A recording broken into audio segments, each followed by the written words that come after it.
ഒരു മാസം മുമ്പേ നമ്മുടെ രീതിയിൽ ഒരു ഹൈഡ്രോപോണിക് കൃഷി രീതി നമ്മളവിടെ കാണിച്ചിരുന്നു. അത് വിജയമാണോ പരാജയമാണോ എന്ന് നോക്കിയിട്ട് നല്ല രീതിയിൽ തുടങ്ങുക എന്ന ഉദ്ദേശത്തിലാണ് നമ്മൾ ചെയ്തത്. എന്നാൽ നമ്മളത് തുടങ്ങിയപ്പോഴുള്ള കാഴ്ചയും ഇന്നുള്ള കാഴ്ചയും കൂടി കണ്ടു നോക്കിയാൽ നല്ല വിജയം തന്നെയാണ്, പരാജയമായിട്ടൊന്നും തോന്നുന്നില്ല. ഇനി അതിൻ്റെ വിളവ് തരുന്നത് മാത്രമാണ് നമുക്ക് ശ്രദ്ധിക്കേണ്ടത്. മറ്റുള്ള കാര്യത്തിലൊക്കെ അതിൻ്റെ വളർച്ചയിലും മറ്റുമൊക്കെ നല്ല വിജയം തന്നെയാണ്. നമ്മൾ ചെറിയ മീൻകുളത്തിലാണ് നമ്മളത് പരീക്ഷിച്ചത്. അന്ന് നമ്മളതിൻ്റെ ഫുൾ വീഡിയോ ഇട്ടിരുന്നു, പക്ഷേ ആരും ശ്രദ്ധിച്ചില്ല എന്ന് തോന്നുന്നു. കാരണം അതിൽ കൂടുതലൊന്നും കാഴ്ചക്കാരെയൊന്നും കണ്ടില്ല. എന്നാൽ ആ വീഡിയോ കണ്ടവരുണ്ടെങ്കിൽ ആ വീഡിയോയുടെ ചില ഭാഗങ്ങൾ നമ്മളവിടെ ചേർത്തിട്ടുണ്ട്. അപ്പോൾ അന്ന് അതിൻ്റെ തുടക്കത്തിലുള്ള വീഡിയോ ഇപ്പോഴത്തെ വീഡിയോ കൂടി കണ്ടാലും നമ്മൾ ഒരിക്കലും അത് വിശ്വസിക്കില്ല. അത്രയും വളർച്ചയിട്ടുള്ള രീതിയിലാണ് വന്നിട്ടുള്ളത്. കാരണം മീനിൻ്റെ വളമാണ്, അത് പെട്ടെന്ന് പിടിച്ചെടുത്ത് ചെടികളൊക്കെ നന്നായിട്ട് വളരും. നമ്മൾ ഒരു തക്കാളി തൈയും 3 മുളകും തൈയാണ് വെച്ചിരുന്നത്. അതിൽ 2 മുളകും തൈ നഷ്ടപ്പെട്ടു, 1 നല്ല രീതിയിൽ വരുന്നുണ്ട്. തക്കാളിയൊക്കെ 2 ആഴ്ച കഴിഞ്ഞാൽ നല്ല രീതിയിൽ പൂക്കളൊക്കെ ഇട്ട് കായ പിടിക്കാനാവും. തികച്ചും മണ്ണ് വളരെ കുറച്ചാണ് നമ്മൾ ഉപയോഗിച്ചത്. നമ്മൾ കരിയില മാത്രം ഇട്ട് കൊടുത്തിട്ട് തക്കാളി തൈ നട്ടു കൊടുത്ത്, മുളകും തൈ നട്ടു കൊടുത്ത്, അത് നമ്മൾ അത് ഈ മീൻകുളത്തിൽ പൊങ്ങി നിൽക്കുന്ന രീതിയിൽ നമ്മൾ ചെയ്തു കൊടുത്തിട്ടുണ്ട്. അപ്പോൾ അതാണ് നിങ്ങൾ കണ്ടുകൊണ്ടിരിക്കുന്നത്. ഇതിൽ നമ്മൾ കളർ മീനുണ്ട്, തിലോപ്പിയ ഉണ്ട്, അങ്ങനെയുള്ള മീനുകളൊക്കെ ഉണ്ട്. അപ്പോൾ അതിൻ്റെയൊക്കെ അവശിഷ്ടങ്ങളൊക്കെയാണ് ഇത് വലിച്ചെടുക്കുന്നത്. ഇതിൻ്റെ ലാഭം എന്ന് പറഞ്ഞാൽ നമ്മളതിന് വളം ഇട്ട് കൊടുക്കണ്ട, നമ്മൾ മീനിൻ്റെ വളങ്ങൾ വലിച്ചെടുക്കും. മത്സ്യങ്ങൾക്ക് ദോഷം വരില്ല. പിന്നെ വെള്ളം ഒഴിച്ചു കൊടുക്കണ്ട, ചെടിക്ക് ആവശ്യമുള്ളതെല്ലാം അത് വലിച്ചെടുത്തോളും. എന്നിരുന്നാലും നല്ല സുന്ദരമായിട്ടുള്ള കാഴ്ചയാണ്. നല്ല നമ്മുടെ പരിസരം വൃത്തിയാവുകയും ചെയ്യും, നമുക്ക് നല്ല കാഴ്ചകളും കാണാം.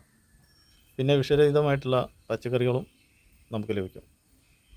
അപ്പോൾ നമ്മുടെ മീൻകുളത്തിൽ തന്നെ നമുക്ക് ഫ്രീ ആയിട്ട് ഒരാൾ ആമ്പൽത്തണ്ടുകൾ തന്നപ്പോൾ അത് നട്ടു കൊടുത്തതാണ്.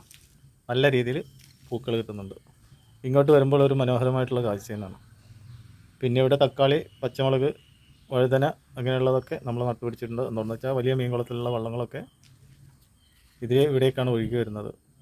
അപ്പോൾ അതിൻ്റെ വളം കൂടി ആയാൽ നല്ല രീതിയിൽ വളരും. പിന്നെ മണ്ണിൽ നമ്മൾ കൃഷി ചെയ്യുമ്പോൾ നമ്മൾ ചെയ്യേണ്ടത് മണ്ണ് കൃഷിക്ക് അനുയോജ്യമാണോ എന്ന് ശ്രദ്ധിക്കണം. അല്ലെങ്കിൽ നമ്മൾ നട്ടു കൊടുക്കുന്നതൊക്കെ മുരടിച്ച് നമുക്ക് കാണാനൊരു വൃത്തിയില്ലാത്ത രീതിയിലൊക്കെ ആയിക്കാണും. അപ്പോൾ ഏത് കൃഷി നമ്മൾ ചെയ്യുമ്പോഴും മണ്ണൊരുക്കമാണ് പ്രധാനം. മണ്ണ് നന്നായിട്ട് ക്ലിയർമയുള്ളതായിരിക്കണം. അപ്പോൾ അതിനുവേണ്ടി നമ്മൾ മണ്ണിര കമ്പോസ്റ്റോ നമ്മുടെ വീട്ടിലുണ്ടാകുന്ന കരിയില കമ്പോസ്റ്റോ എന്തെങ്കിലുമൊക്കെ ചേർക്കുക, അല്ലെങ്കിൽ കരിയില ചേർക്കുക. പിന്നെ ചാണകപ്പൊടി, പിന്നെ കുമ്മായം, ഇതെല്ലാം കൂടി ചേർത്ത് നല്ല സോഫ്റ്റ് ആയിട്ടുള്ള മണ്ണായിരിക്കണം. ചില മണ്ണുകൾ 2 പ്രാവശ്യം വെള്ളം ഒഴിച്ചു കഴിഞ്ഞാൽ തറഞ്ഞു പോകും. അപ്പോൾ അതിന് വേണ്ടിയിട്ടാണ് നമ്മൾ കമ്പോസ്റ്റ്, കരിയില അങ്ങനെയുള്ളതൊക്കെ ഉപയോഗിക്കുന്നത്.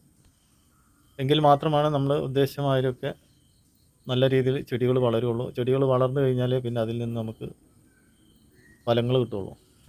അപ്പോൾ ഇവിടെ ഈ സ്ഥലത്ത് നമ്മുടെ മീൻകുളം കുത്തിയ അടിയിലുള്ള മണ്ണാണ്. അതുകൊണ്ട് തന്നെ വളരെ ഉറച്ച മണ്ണാണ്, തറഞ്ഞു പോകുന്ന മണ്ണാണ്. അപ്പോൾ ഇവിടെ എത്ര മണ്ണൊരുക്കം ചെയ്തിട്ടും കൊണ്ട് പിടിക്കുന്നില്ല. അപ്പോൾ ഇപ്പോൾ ഇങ്ങനെ നല്ല രീതിയിൽ റെഡി ആയിക്കൊണ്ടിരിക്കുകയാണ്. അപ്പോൾ പറമ്പ് എത്രയെങ്കിലും ഉണ്ടെങ്കിലും നമ്മൾ ഈ പച്ചക്കറി കൃഷി ചെയ്യാൻ പറ്റുന്ന സ്ഥലം കുറച്ച് വെയിലൊക്കെ ഉണ്ടാകണം. മറ്റുള്ളവരത്തൊക്കെ ഈ വായ, തെങ്ങ്, കവുങ്ങ് ഇങ്ങനെയുള്ള ഇതായതുകൊണ്ട് വെയിൽ കിട്ടുന്നില്ല. അപ്പോൾ ഇവിടെ മാത്രമാണ് കുറച്ച് വെയിൽ കിട്ടുന്നത്. അപ്പോൾ അതുകൊണ്ടാണ് നമ്മളിവിടെ കുറച്ച് സ്ഥലം ഇങ്ങനെ കൃഷിപരമായിട്ടുള്ള രീതിയിലേക്ക് മാറ്റി വെച്ചുള്ളത്. പിന്നെ ഇവിടെയാണെങ്കിൽ മത്സ്യത്തിൻ്റെ വള്ളമൊക്കെ ഉണ്ടാവും. അപ്പോൾ ഇതൊക്കെയാണ് നമ്മുടെ കൃഷിയിലൂടെയുള്ള അറിവുകൾ. അപ്പോൾ ആ അറിവുകളൊക്കെ നിങ്ങളെ ഒന്ന് പങ്കുവെക്കുക. നമ്മളെ ചെറുതായിട്ടുള്ള കൃഷികളൊക്കെ ഇവിടെ കാണിച്ചു തരിക എന്നുള്ളതൊക്കെയാണ്. പിന്നെ ടെറസിൻ്റെ മേലെ നല്ല വെയിൽ കൊള്ളുന്നിടത്തൊക്കെ കൃഷികളുണ്ട്. അത് നിങ്ങൾ പല പ്രാവശ്യമായിട്ട് കണ്ടതാണ്. അപ്പോൾ പറമ്പിലുള്ളതൊക്കെ ചെറുതായിട്ടൊന്ന് കാണിച്ചു തന്നു മാത്രം. അപ്പോൾ ഇതൊക്കെയാണ് ഇന്നത്തെ വീഡിയോയിലുള്ളത്. അപ്പോൾ വീഡിയോ ഒക്കെ ഇഷ്ടപ്പെട്ടാൽ എല്ലാവരും ഒന്ന് ലൈക്ക് അടിക്കുക, അഭിപ്രായങ്ങളൊക്കെ പങ്കുവെക്കുക. അപ്പോൾ ഇത്രയും പറഞ്ഞ് ഈ വീഡിയോയുടെ വൈൻഡപ്പ് ചെയ്യുന്നു. മറ്റൊരു വീഡിയോയുമായിട്ട് നമുക്ക് വീണ്ടും കാണാം. Okay, bye bye.